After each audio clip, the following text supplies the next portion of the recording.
Dua dekad perdamaian membuka lembaran baharu untuk Aceh. Dari kopi gayo ke minyak nilam, dari kelapa sawit ke biji besi, negeri ini kaya dengan komuniti unggul.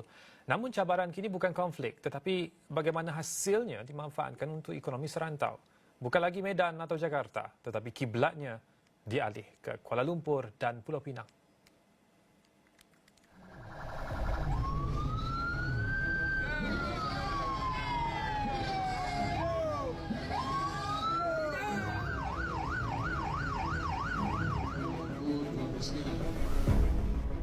Pada Ogos lalu, Gubernur Aceh Muzakir Manaf atau lebih mesra digelar Mualim melafazkan ikrar baharunya untuk mengalihkan kiblat ekonomi ke Kuala Lumpur dan Pulau Pinang. Ucapan itu menjadi simbolik arah tuju Aceh, mencerminkan aspirasi baharu warganya. Kita melihat visi Pak Gubernur kami hari ini juga sangat terbuka untuk membuka diri terhadap siapa saja yang ingin bekerja sama-sama kami. Tapi ketika hubungan ini dibangun, misalnya akan dibangun transportasi pengiriman barang dari sini ke Malaysia, dari Malaysia ke sini, adakah barang yang akan dikirim ke Malaysia itu apa? Nah, itu terpikirkan nggak sama pemerintah?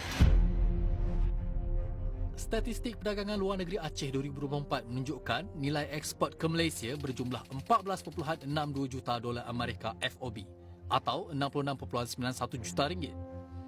Bagaimana 5 juta warga Aceh menerima manfaat daripada aktiviti ekonomi ini?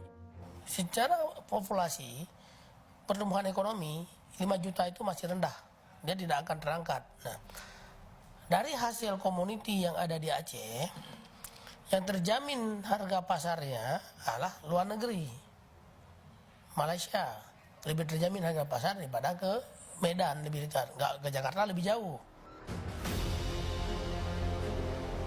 Melalui visi Mualim, Kerajaan Aceh menggerakkan syarikat berkaitan negeri Pembangunan Aceh atau PEMA sebagai pemacu utama strategi ekonomi baharu.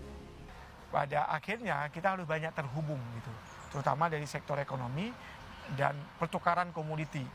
Dan PEMA sedang membangun connectivity untuk jalur laut antara Aceh dan Penang Port atau Port Lang untuk connectivity orang dan barang gitu. Dan ini menjadi jalan baru, peta baru untuk connectivity ekonomi. Komunitas Aceh ini tidak panjang lagi rantai suplainya menuju konsumennya. Kita bisa menginisiasikan nanti ekspor melalui Krunggukuh Port sampai ke Penang sebagai transshipmentnya. Dari transshipment di Penang bisa ke lintas negara lainnya.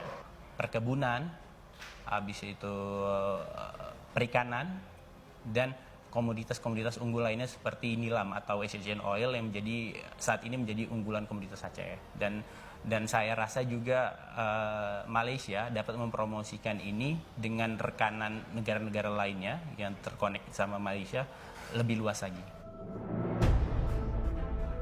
Namun kerjasama Aceh-Malaysia bukan hanya soal dagangan. Ia berpaut pada sejarah panjang konflik dan solidariti yang menjadikan hubungan ini lebih daripada sekadar ekonomi. Ketika konflik terjadi, banyak sekali masyarakat Aceh yang menjadi pengungsi di Malaysia. Dan saya kira itu juga hubungan yang sudah cukup lama karena sejak konflik terjadi.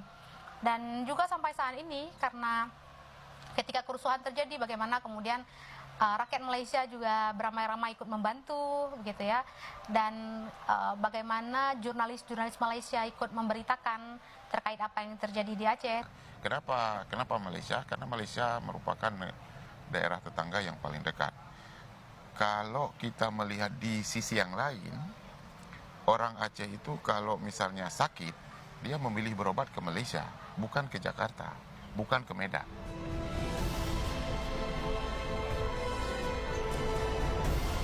Malaysia turut berperanan menjadi kunci dalam proses perdamaian Aceh, termasuk di meja rundingan yang akhirnya melahirkan MOU Helsinki pada Ogos 2005. Ketika kita mempersiapkan sudah di Helsinki, sudah ronde ketiga, round 3, itu kita sudah tahu ini akan ada. Kita harus panggil orang-orang yang mewakili Aceh lah, memberitahu mereka bahwa we are going to sign this. Jadi mana tepat? Kat Malaysia. Jadi tanpa Malaysia memang kita tak boleh lah. Nak jumpa 300 orang cakap macam tu, secure. Jadi peran Malaysia ini tak pernah orang terima kasih, tak apa, ini yang tahu. Tapi bukan signifikan. The key is in Malaysia. Kemakmuran ekonomi tidak datang bergolek, melainkan setiap pihak berusaha bekerjasama untuk menjayakannya.